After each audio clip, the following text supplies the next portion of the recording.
네, 이 보배를 질그릇에 가졌으니 라는 제목으로 하나님 말씀 증거하겠습니다. 여러분은 갑자기 삶에 불어닥친 어려움으로 당황한 적은 없으십니까? 예수를 믿는데 왜 내 삶에 이런 일이 일어났지? 하나님이 일을 이렇게 열심히 하는데 왜 내게 이런 일이 일어난 것일까? 혹시 의구심과 낙심 가운데서 당황한 적은 없으세요? 오늘 말씀을 통해서 우리의 질그릇 같은 인생 가운데서 역사하시는 하나님의 손길을 발견하는 복된 시간 되시기를 바랍니다. 질그릇같이 연약하고 평범한 우리의 삶이 누군가에게 의미 있는 삶의 메시지가 될 수도 있다는 사실을 발견하는 시간 되실 수 있기를 주님의 이름으로 축원합니다. 오늘 말씀 7절에서 바울은 우리가 이 보배를 질그릇에 가졌으니 라고 고백했습니다. 여기서 보배는 보물이죠. 보물과도 같은 말이 보물입니다. 이 보석, 이 보배는 귀하고 빛나는 그런 물건입니다. 바울은 일반적인 보석을 말하는 것이 아니라 7절에서 그냥 보배가 아니라 이 보배는 이라고 했어요. 이 보배는 이라고 했으니까 문맥상 앞에 있는 내용이 그 보배를 가리키는 내용임을 미루어 알 수 있습니다. 6절 말씀이 바로 앞절인데요. 6절 말씀에 이렇게 쓰여 있습니다. 어두운 데 빛이 비치라 말씀하셨던 그 하나님께서 예수 그리스도의 얼굴에 있는 하나님의 영광을 아는 빛을 우리 마음에 비추셨느니라 라고 고백했어요. 그러니까 이 보배는 예수 그리스도 얼굴에 있는 하나님의 영광을 아는 빛, 그냥 있는 그대로 표현한다면 그것이 바로 이 보배임을 우리가 알 수 있습니다. 6절에서 바울은 어두운 데서 빛이 비치라 말씀하셨던 그 하나님께서 우리 마음 가운데 예수 그리스도의 얼굴 안에 있는 하나님의 영광의 광채를 우리 마음속에 비추셨다 라고 말씀합니다. 즉 창조주 하나님께서 성령의 능력으로 우리 마음에 예수 그리스도를 깨닫게 하여 주시고 믿게 하셨습니다.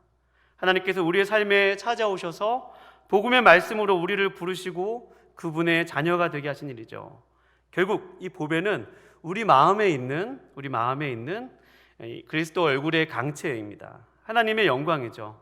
또 예수 그리스도 자신입니다. 왜냐하면 예수님은 나를 본 자는 하나님을 보았다라고 말씀하셨거든요. 그러니까 예수 그리스도 그분 자신이 바로 이 보배임을 우리가 알 수 있습니다. 근데 계속해서 말씀을 보면 바울은 이 보배이신 예수 그리스도께서 질그릇에 담기셨다라고 오늘 7절에서 증거합니다. 질그릇은 당시 사회에서 어느 가정에나 있었던 평범한 그릇입니다. 흙으로 만들어져서 꿰지기 쉬운 약한 그릇입니다. 특별히 바울은 이 복음을 전파하는 데 있어서 복음을 전하는 사람이 이 질그릇 같다고 이 질그릇 같은 그런 자신의 삶을 이야기하였습니다. 그러니까 자신이 복음을 전파하는 복음 전파자인데 그 복음이 보배이고 그 복음을 전하는 자신이 질그릇 같다고 오늘 문맥상에서 이야기하고 있습니다. 5절에서 이야기하고 있죠. 우리는 우리를 전파하는 것이 아니라 오직 그리스도 예수의 주 되신 것을 증거한다. 이 말을 하고서 보배를 얘기하고 있고 또 질그릇을 얘기하고 있으므로 이 질그릇은 이 복음을 전파하는 자신의 삶을 이야기하고 있는 것입니다. 자신의 인격과 자신이 지금 하고 있는 일이 질그릇 같다라고 이야기하고 있습니다. 그 질그릇에 담긴 보배는 영광스러움에도 불구하고 그것을 하는 사람과 그것을 하는 일은 때때로 질그릇과 같다고 이야기하고 있습니다. 여기는 배경이 있습니다. 왜냐하면 이 고린도 교회에 들어온 사람들 중에 이 바울에 대해서 시비를 거는 사람이 있었습니다. 고린도 교회는 이 바울에 의해서 세워진 교회인데 이 바울이 복음을 전하는 모습을 보니까 늘 고난이 따라다니는 것이었습니다. 또 바울은 또 외모도 그렇게 또 잘생긴 외모가 아니었다고 증거합니다. 또 바울은 특별히 학자들은 간질 때문에 고생했다고 이야기하는데요. 그것을 자신이 육체의 가시라고까지 표현했습니다. 그러니까 고린도 사람들이 가만히 들어온 사람들이 이 바울을 보니까 그 바울 안에 있는 그런 자신의 문제도 해결하지 못하는 자신의 바울, 이 메시지가 과연 신빙성이 있냐는 것입니다. 그 사도권이 과연 믿을 만하냐는 것입니다. 그래서 추천서를 받아와라, 이런 좀 공격이 있었습니다. 왜냐하면 사람들은 보배를 담은 그릇도 보배처럼 빛나고 값이 나가야 한다고 생각했습니다. 이런 사고가 가능했던 것은 당시 이 말씀이 드렸던 고린도가 이 사치와 향락의 도시였기 때문입니다. 이 항구 도시로서 많은 물자가 통용되어지고 거기에는 많은 돈이 있고 사치, 이 고린도 이 건축 양석에서도 이 코린트 양식이라는 그 양식은 되게 화려한 양식입니다. 이런 배경 속에서 살고 있었던 사람들이 처음에는 은혜로 구원을 받았지만 살아가면서 점차적으로 이 세상 가운데 살고 있으면서 세상의 영향을 받지 않을 수는 없었던 것입니다.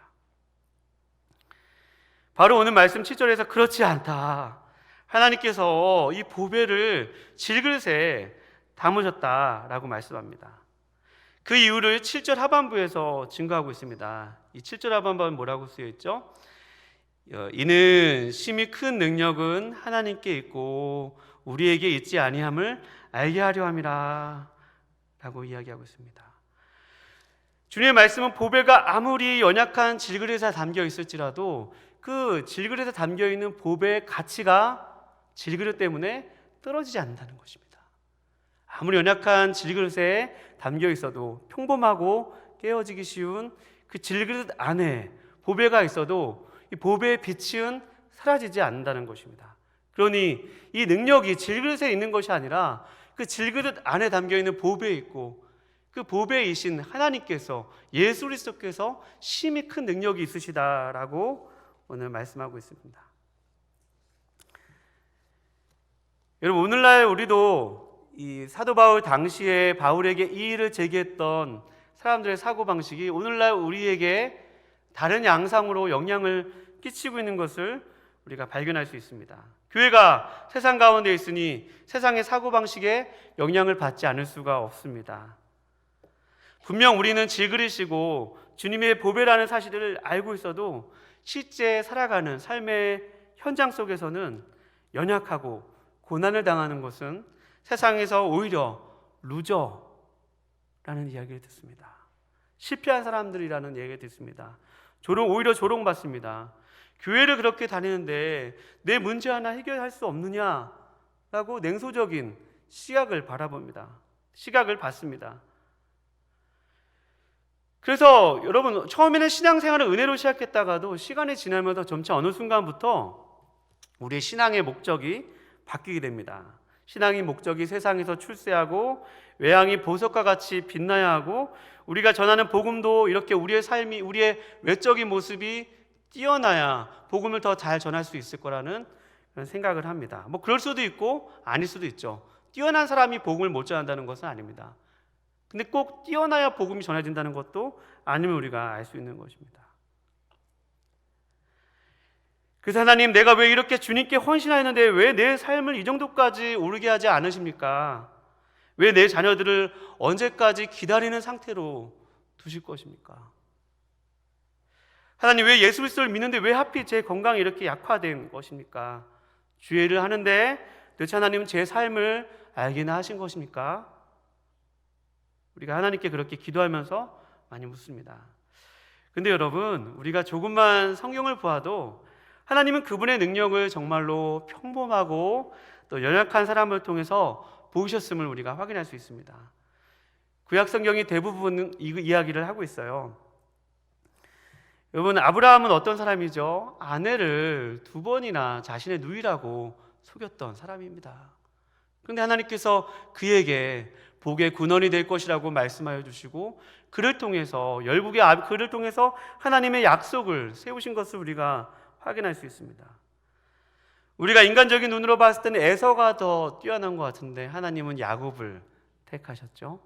야곱은 속이는 자였습니다. 형의 발 뒤꿈치를 잡고 나왔던 사람이죠. 요셉도 그의 인생 가운데 많은 고난을 당했습니다. 여러분, 다윗은 어떻습니까? 예수님의 족보의 결정적인 사람이었던 다윗도 그 인생 가운데 정말 치명적인 성적인 또 성적인 범죄를 범하고 또 살인을 행했음을 우리가 알 수 있습니다. 뿐만 아닙니다. 예수대 족보 안에 들었던 많은 4명의 여인들이 있는데, 여러분 기생 라합, 얼마 전에 우리 목사님이 라합에 대해서도 소개해 주셨는데 어원상 몸을 파는 여인이라고 했습니다. 그런데 이 여인도 예수님의 족보 안에 들어갔습니다. 또 예수님의 족보 안에 들어갔던 룻도 당시 사회에서 이방인이라고 하는 철저하게 신분상으로 언약 백성 안에 들어올 수 없었던 그런 결격 사유가 있었던 사람이었습니다. 그런데 룻도 예수님의 족보에 들어가게 됩니다. 그럼 여러분, 우리가 이를 통해서 우리 삶이 알 수 있는 것이 있습니다. 그것은 우리 삶이 아무리 평범하고 연약할지라도 하나님은 그 평범하고 연약한 삶을 통해서 역사하시는 하나님을 믿는 우리 모두가 되기를 주님의 이름으로 축원합니다. 그리스도인의 삶에 이 같은 모순이 같지만, 이렇게 연약하고 평범하고 또 약하지만 하나님의 능력이 그런 가운데 크게 역사하신다는 것이 바로 우리 삶의 그리스도인의 역설임을 우리가 알 수 있습니다. 따라서 여러분, 질그릇같이 평범하고 연약함은 그리스도인이 사명을 감당하는데 아무런 제약이 되지 않음을 우리가 알 수 있습니다. 하나님은 연약한 자들 통해서 그분의 능력을 나타내 보이십니다.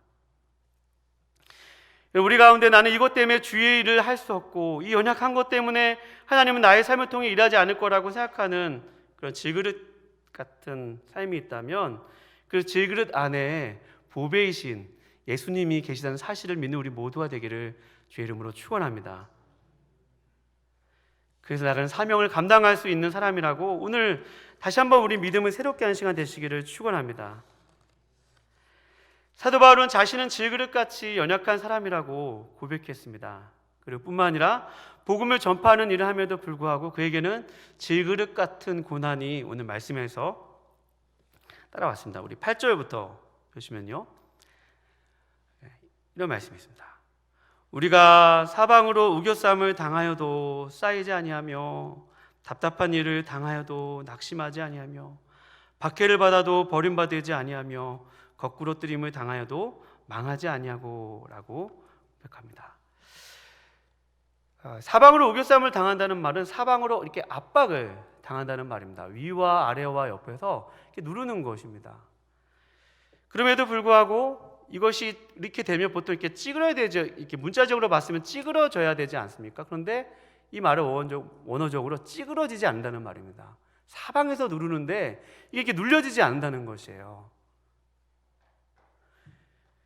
또한 우리말 답답한 일을 당하여다라는 말은 말장난이라는 그런 뜻을 가지고 있습니다. 누군가가 말로 우리를 믿는 사람을, 또 주의 일을 감당하는 복음 전도자에게 답답하게 하는 행동을, 말로써 답답하게 하는 행동을 말합니다. 그런 일을 당하면 당황하게 되죠. 그런데 오늘 말씀에서는 낙심하지 않는다, 당황하지 않는다 라고 고백합니다. 이번에는 복음을 증거하는 것 때문에 박해를 받습니다. 박해를 받아요. 바울이 어떤 일이 있었죠? 복음을 전하는 것 때문에 빌립보 감옥에서 40의 하나 감한 매를 맞았습니다. 복음을 증거하는 것 때문에 매를 맞았죠. 그럼에도 그는 버려지지 않았습니다. 오히려 그 일을 통해서 그 감옥에 있었던 간수가 예수를 믿게 되었죠. 따라서 여러분, 바울은 박해를 받는 것 때문에 자신이 버려지지 않는다라고 고백했습니다. 마지막으로 거꾸로 뜨림을 당하여도 망하지 않는다고 하였죠. 이는 원어적으로 무기에 의해서 쓰러짐을 당하다, 괴롭힘을 당하다, 부상당하다는 뜻이 있는데요, 복음을 전하는데 이런 외적인 이런 압박이 다가도 절대로 망하지 않는다. 아마 해외 선교사님으로 오지에서 선교하시고 많은 위협 가운데서 선교하시는 분들이 아마 이런 위협 가운데 놓여 있으실 것입니다. 그런데 이런 일을 당하여도 망하지 않는다라고 바울이 증거합니다. 거꾸로 뜨림을 당해도 망하지 않는다는 것이죠. 바울 당시 고린도 사람들 중에 이 사람들은 바울이 고난을 이렇게 당하는 것을 폄하하였다고 했습니다. 질그릇 안에 그분의 보배를 두신다는 것을 이해할 수가 없었어요. 이렇게 고난을 당하는 것을 우리는 이해할 수가 없어요. 아무런 문제가 없다고 해도 이해가 되지 않는 것입니다. 그리스도인이 되고 하나님의 자녀가 되면 아무런 문제가 없어야 되는 것 아닙니까? 하나님의 자녀인데 세상으로부터 조롱받는 것을 우리는 이해할 수 없는 것입니다. 심지어 가장 가까운 가족에게 신앙생활을 하는 것 때문에 어려움을 당할 수도 있어요. 제가 예전에 청년부 사역을 할 때 청년 중에 수련회 가면 집에서 쫓겨나겠다는 말을 듣고 있는 청년이 있었는데 정말 수련회 왔던 친구가 있어요. 근데 쫓겨나지는 않았습니다. 아니하고라는 말씀처럼. 그런 각오로 여기 잘은 모르지만 그런 각오로 신앙생활하는 분들이 혹은 있으실 수도 있습니다. 예수님을 믿는 것 때문에 가장 사랑하는 남편에게, 아내에게, 또 자녀에게 모진 말을 들으면서 또 신앙생활을 하는 분들이 혹은 있으실 수도 있습니다. 예수 그리스도를 믿어도 고난이 있을 수 있고 슬픔이 있을 수도 있습니다. 여러분, 우리는 그동안 예수를 믿으면 다 잘 될 것이라는 생각이 너무나도 이 교회 안에, 한국 교회 안에 팽배해져 있었습니다. 그래서 이런 고난에 대한 얘기를 나오면 살짝 이렇게 뛰어넘고 읽고 싶은 그런 심리를 느낍니다. 설교자인 저도 이 고난을 얘기하려면 이거 좀 피하고 얘기할까? 이런 유혹을 받습니다. 그러나 여러분, 예수 그리스도를 믿어도 고난이 있을 수 있고 또 슬픔이 있을 수도 있고 또 어려움이 찾아올 수 있음을 확인하는 우리 모두가 되기를 축복합니다. 물론 예수 그리스도를 믿는 것이 꼭 나쁘다는 얘기를 하는 것이 아니죠. 예수 그리스도를 믿는 것은 궁극적으로 잘 되는 것입니다. 우리 인생의 가장 행복한 길이요, 가장 복된 일입니다. 그것은 궁극적인 우리 인생의 목적이죠. 그러나 오늘날 우리의 삶 속에 주의를 하면서도 고난이 있을 수 있고 또 예수를 잘 믿어도 분명 우리 삶에 어려움은 찾아올 수 있는 것입니다. 목회자인 저도 말씀을 준비하면서 제가 질그릇임에도 불구하고 이 말씀을 수용하는 것에 좀 두려움을 느꼈습니다. 주일을 하다 보면 질그릇같이 우겨쌈을 당하고 답답한 일을 당하고 박해를 받고 거꾸로뜨림을 당하는 일이 있을 수도 있겠네. 나는 아직 시작도 안 했는데 말입니다. 저는 아직 이렇게까지 정말 이 사도 바울이 문자자로 물론 힘든 일도 있었지만 그것이 저 때문에 힘든 일인지 주일 때문에 힘든 일인지는 잘 모르겠으나 이 정도까지 힘든 일 솔직히 안 당했던 것 같아요. 제 인생 가운데 우겨쌈을 당하고 버림받은 것 같고 박해를 심하게 당하고, 물론 이렇게 크고 작은 이렇게 예수님을 믿는 것 때문에 박해를 받은 적도 있지만 사도 바울과 같은 이런 박해를 아직 받아본 적은 솔직히 없습니다. 내가 이런 일을 잘 감당할 수 있을까? 이런 고난을 목회자로서 이런 고난을 이렇게 통과해야 된다면 내가 이것을 과연 기쁘게 이것을 받아들일 수 있을까라는 제 안에 이 말씀 속에서 부딪히고 좀 싸우는 일이 있었습니다.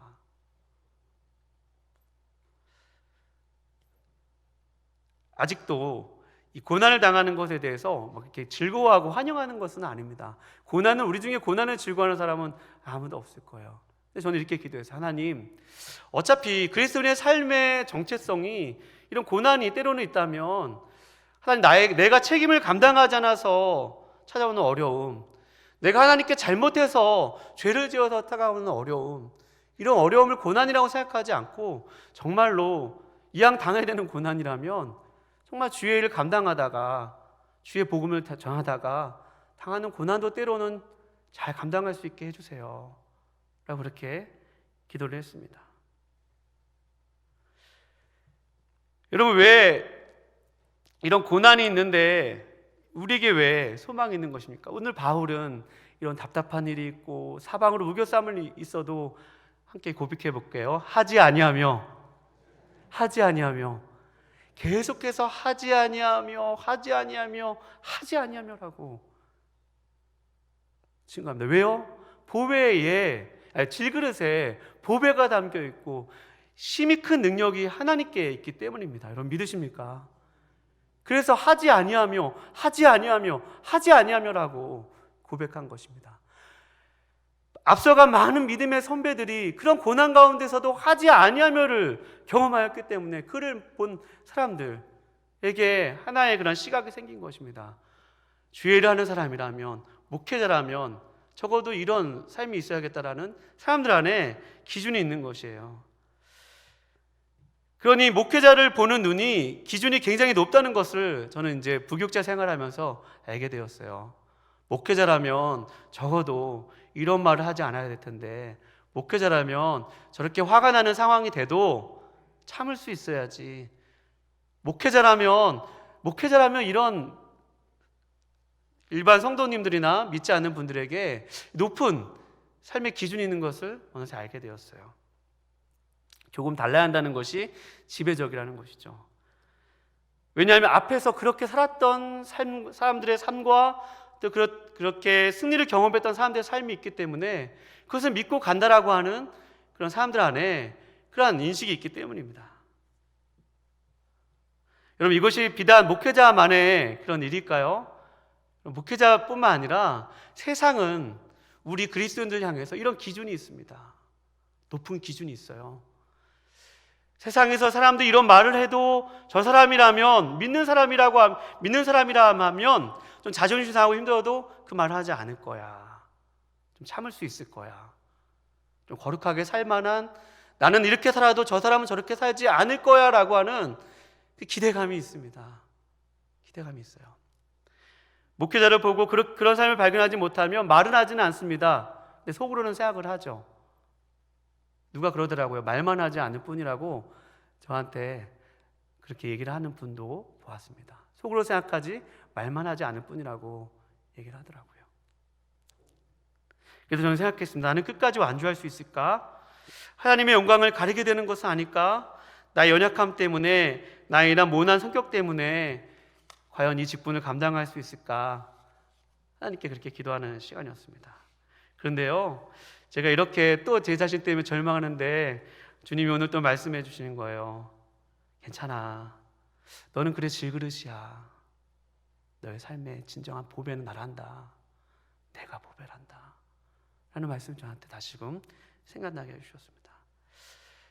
귀한 여러분, 여러분의 삶에 혹시 질그릇같이 연약함이 있고 또 고난이 있고 낙심되는 일이 있다면, 그것이 주의 일 때문에 당하는 고난이라면, 또는 주님께서 우리를 더욱 거룩하게 하시고 그분의 성품에 참여하게 하시기 위해서 하나님의 거룩한 뜻 가운데서 우리 가운데 허락하신 고난이라면, 그 고난을 통해서 여러분과 제가 하나님의 능력을 발견하는 귀한 인생이 되시기를 주님의 이름으로 축원합니다. 우리는 질그릇 같은 인생이지만 우리 안에 계신 보배로우신 예수 그리스도로 말미암아 우리가 망하지 아니하고 어떤 고난도 우리를 하나님의 사랑에서 끊을 수 없다는 사실에 눈을 드시는 여러분과 제가 되기를 주님의 이름으로 축원합니다. 하나님, 나의 눈을 열어서 이 하나님 나라의 비밀을 깨달을 수 있는 하나님, 그런 제가 되게 해주십시오. 세상적인 시각에서 이 전환을 가져서 하나님을 바라볼 수 있는 믿음을 주십시오 라고 기도하는 우리 모두가 되기를 주님의 이름으로 축원합니다. 바울은 자신이 겪는 고난과 박해를 이번에는 그리스도의 죽음과 연관지어 증거합니다. 오늘 말씀 10절인데요. 10절 말씀입니다. 한번 다 같이 한번 읽어보겠습니다. 시작. 우리가 항상 예수의 죽음을 몸에 짊어짐은 예수의 생명이 또한 우리 몸에 나타내게 하려 함이라. 아멘. 여기서 예수님의 죽음은 이 문맥상을 살펴보면 바울이 겪었던 고통입니다. 앞에 살펴보았던 사방으로 우겨쌈, 답답한 일, 박해, 이런 일을 예수의 죽음과 연관지어서 바울이 지금 증거하고 있습니다. 바울이 겪었던 모든 고통과 난처함과 박해와 굴욕입니다. 그리고 예수의 생명은 그럼에도 바울이 아까 우리 같이 고백했던 것처럼 그러나 아니하고 라는 표현으로 예수의 생명이 바울의 몸에 나타난다라고 바울이 증거합니다. 이것이 바로 질그릇에 담긴 보배의 능력이죠. 그것이 바울 자신의 몸에 나타난다고 증거하고 있습니다. 이런 이유를 11절 말씀에 우리말 성경에는 번역되어지지 않았지만 오늘 가르라는 말이 왜냐면이라는 말입니다. 왜냐하면 우리 살아있는 자가 항상 예수를 위하여 죽음에 넘겨짐은 예수의 생명이 또한 우리 죽을 육체에 나타내게 하려 함이라. 바울은 왜냐하면이라고 하면서 10절과 11절에 계속 항상이라는 말을 반복해서 기록합니다. 왜냐하면 항상, 자신의 삶 속에서 항상 예수의 죽음을 몸에 짊어진다. 사방으로 우겨싸움을 당하고 답답한 일을 당하고 박해를 받고 이런 어려움과 고난들을 자신의 몸에 짊어지고 있는데, 그 이유는 예수의 생명이 자신의 몸에 나타나게 하기 위해서라고 고백합니다. 예전에 가톨릭에서 예수님의 고난이 불충분하기 때문에 많은 성자들의 고난이 덧붙여져야 된다는 그런 교리가 있었습니다. 잘못된 교리죠. 예수님의 고난이 불충분해서 예수님이 당하신 희생과 고난이 뭔가 그 대속적 사역을 감당하기에 부족해서 우리가 고난을 당하는 것이 아니라, 여러분, 예수님께서 십자가에 죽으시고 또 음부까지 내려가신 그 고난, 그 한 고난으로 말미암아 여러분과 제가 생명을 얻었음을 믿는 우리 모두가 되기를 축원합니다. 예수님의 고난은 그렇게 완벽합니다. 완전합니다. 다 이루신 고난입니다. 그럼에도 불구하고 사도 바울이 믿는 우리가 예수님의 남은 고난을 당해야 된다고 얘기하고, 오늘 말씀 속에서는 항상 우리 몸에 예수의 죽음을 몸에 짊어져야 한다 라는 것은, 그것은 바로 예수 그리스도께서, 여러분과 저의 주님이신 예수 그리스도께서 그런 모습으로 오셨기 때문입니다. 왜 그렇죠? 예수님께서 지극히 높으신 하나님의 아들이신 예수님께서 낮고 천하 이 땅 가운데 오셔서 되신 것이 바로 사람입니다. 사람이 되셨어요. 우리와 똑같이 예수님을 꼬집으면 아프실까요? 안 아프실까요? 아프십니다. 예수님도 추위를 느끼시고요. 그런 연약한 인간의 몸을 입고 오셨지만 그 안에는 영원하고 무한한 신성이 충만하게 거하셨어요. 이게 사실 잘 이해가 안 되는 대목이기도 하죠. 어떻게 연약한 인간 안에 무한하고 영원한 신성이 그 안에 계실 수 있었을까? 그러나 예수님은 정말 그런 분이셨습니다. 이렇게 손짓 하나만 하면 온 세상을 다 뒤엎으실 만한 능력이 있으셨던 분이셨어요. 십자가상에 올라가셔도, 생각만 하셔도 그 십자가에서 내려오실 수 있고, 거기서 조롱하는 사람들을 당장 어떻게 하실 수 있는 능력이 있으신 분이셨어요. 그런데도 주님은 가장 연약한 몸으로 오셔서 가장 연약한 그 십자가의 질고와 고난을 당하셨습니다. 죽으셨어요. 그리고 음부까지 내려가시는, 그걸 비하라고 하죠. 가장 낮은 곳까지 내려가셨어요. 근데 여러분, 예수님이 거기서 끝난 것이 아니라 하나님이 그를 지극히 높여 모든 이름 위에 뛰어난 이름을 주시고 하늘과 땅의 모든 권세를 예수 그리스도께서 주셨음을 믿는 우리 모두가 되기를 축원합니다. 그러니 우리가 우리 몸에 예수의 죽음을 몸에 짊어진다는 것은 우리의 삶이 질그릇같이 이렇게 연약한 그런 삶이지만, 때로는 고난도 당하고 때로는 멸시도 당하고 때로는 조롱도 당하지만, 예수님께서 그분의 죽으심으로 말미암아, 그분의 고난으로 말미암아 많은 사람을 살리시고 많은 사람을 지금도 하지 아니하고 능력으로 이끄시는 것처럼 그분의 생명이 우리의 삶에 나타낼 것이다 라고 말씀합니다. 여러분 믿으십니까? 근데 바울은 여기서만 끝나는 것이 아니라, 우리 12절 말씀 다 같이 한번 읽어보겠습니다. 12절 말씀 시작. 그런즉 사망은 우리 안에서 역사하고 생명은 너희 안에서 역사하느니라. 아멘. 여기서 사망은 지금 계속 사도 바울이 증가하고 있는 질그릇과 또 여러 가지 당하는 어려움과 또 예수의 죽음을 몸에 짊어지는 것을 사망이라고 지금 표현한 것입니다. 그런즉 사망은, 그리스도의 사망은 우리 안에서 역사하고 생명은, 우리 같이 고백해 볼게요. 너희 안에서 역사하느니라. 너희 안에서 역사하느니라.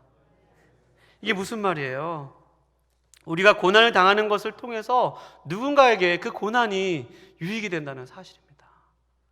고난은 내가 당했는데, 내가 당하는 고난 때문에 누군가가 그 고난 때문에 유익을 얻는다는 것입니다. 우리가 이를 통해서 알 수 있는 것은요, 하나님은 질그릇 같은 우리의 고난을 통해서도 그분의 능력이 다른 사람에게 흘러가게 하신다는 사실입니다. 사도 바울이 이것을 고린도후서 12장 9절에 좀 다른 각도에서 이렇게 말씀하고 있습니다. 제가 읽어드리도록 하겠습니다. 고린도후서 12장 9절, 나에게 이르시기를 내 은혜가 내게 족하도다. 이는 내 능력이 약한 데서 온전하여 짐이라 하신지라. 그러므로 도리어 크게 기뻐함으로 나의 여러 약한 것들에 대하여 자랑하리니 이는 그리스도의 능력이 내게 머물게 하려 함이라. 아멘. 사도 바울은 자신의 육체의 가시가 이렇게 떠나가기 여러 번 간구했어도 하나님께서 내 은혜가 내게 족하다. 내 고난 때문에 내 능력이 너에게 머문다 라고 고백했어요. 그럼 사도 바울이 그래서 도리어 나는 내가 능력받는 것과 박해받는 것을 기뻐하고 환영한다. 좀 우리에게 쉽게 감당이 되지 않는, 아직은 좀 도전적인 말씀이긴 하지만 사도 바울은 분명히 그렇게 고백을 하였습니다. 사도 바울은 우리 인생이 질그릇같이 평범하고 연약함의 비밀을 그리스도의 능력이 머무는 계기가 된다고 하였습니다. 우리의 삶의 연약하고 질그릇 같은 모습은 그리스도의 능력이 머물러서 그것이 누군가에게 그리스도의 능력이, 누군가의 그리스도의 행복이 우리의 삶을 통해서 전파된다는 사실입니다.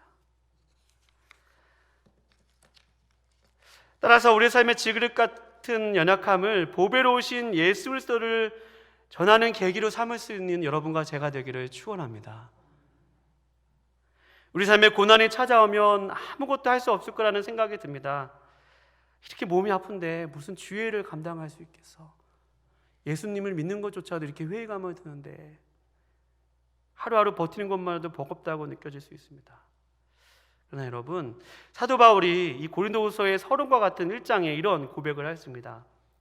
1장 4절에 우리의 모든 환난 중에서 우리를 위로하사 우리로 하여금 하나님께 받는 위로로서 모든 환난 중에 있는 자를 능히 위로하게 하시는도다. 6절에서 우리가 환난 당하는 것도 너희는 고린도 교인들이죠. 너희가 위로와 구원을 받게 하려 함이라 라고 고백합니다. 제가 누군가의 시를 여러분에게 좀 소개하려고 합니다.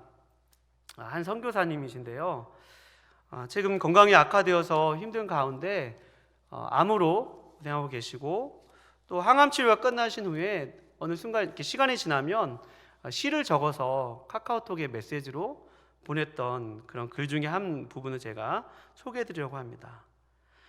소망의 아침을 기다리는 어두운 밤은 밤대로, 짙은 어둠을 걷어내고 찾아온 낮은 낮대로 주님의 섭리는 언제나 신비의 꽃을 피운다.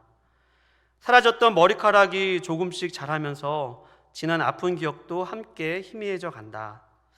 하나님의 시간 속에 두신 잊음의 은혜와 새롭게 하심을 입은 자의 풍요로 인하여 어제의 모든 일들이 환희와 따뜻한 감사로 남아주기를 기도한다. 주님과 눈을 맞추고 걸어가는 소박한 나의 일상이 은혜이자 사명의 자리임을 느낄 때 서둘러 즐거운 순종의 화답을 준비한다. 믿음 위에 사랑을 더한 작은 몸짓 하나에도 잃지 않을 상을 약속하신 넓고 깊은 주님의 위로와 격려가 오늘도 지치지 않는 우리의 달려감을 응원한다 라는 시를 카카오톡 메시지를 주셨어요. 제가 그때 너무 바빠가지고 연말에 바빠서 답도 제대로 못 해드리고 나중에 한참 시간이 지난 다음에 그 메시지를 읽고 참 많은 위로를 받았습니다. 이렇게 힘든 가운데 있는 이 선교사님도 이렇게 주님을 바라보고 또 하나님께 받는 위로를 전하는데, 나는 작은 거, 누가 말한 거 그 작은 거 하나 힘들어서 사내 주네 반에 잠을 자네 못 자네, 그런 제 자신을 보면서 좀 작게 느껴지기도 하고 또 주님의 위로가 많이 필요하구나 그런 생각을 하게 되었습니다. 귀한 여러분, 여러분과 저의 삶 속에서 삶은 질그릇 같습니다. 근데 여러분, 그런 질그릇 안에 하나님께서 힘이 큰 능력이신 보배를 주셨음을 믿는 우리 모두가 되기를 주님의 이름으로 축원합니다. 여러분 삶에 어떤 어려움이 있는지는 사실 저는 잘 모릅니다.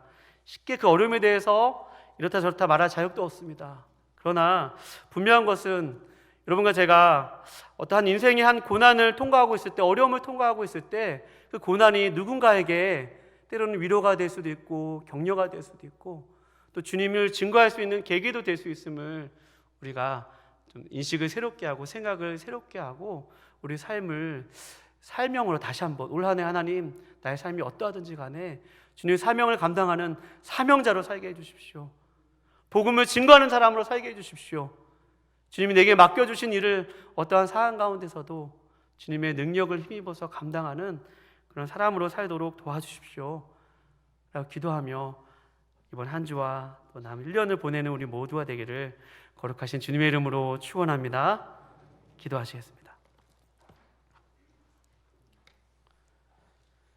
하나님 아버지, 우리는 질그릇과 같이 깨어지기 쉽고 또 평범한 그런 사람들임을 고백합니다. 그런데 주님께서 이 질그릇 같은 그릇 위에 보배를 담아 주셨습니다. 큰 능력을 우리에게 허락하여 주셨습니다. 하나님, 우리의 삶이 작고 연약하여지고 또 때로는 초라해질 때 우리 안에 담긴 보배가 있음을 기억하는 우리 모두가 될 수 있도록 주님 역사하여 주시옵소서.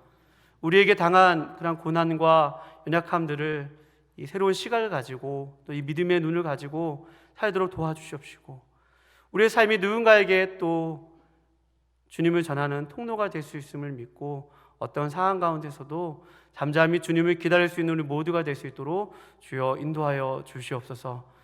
주님께서 오늘 주신 말씀을 통해서 또 주님께 더욱 가까이 나가기 원하오며 귀하신 예수님의 이름으로 기도하옵나이다. 아멘.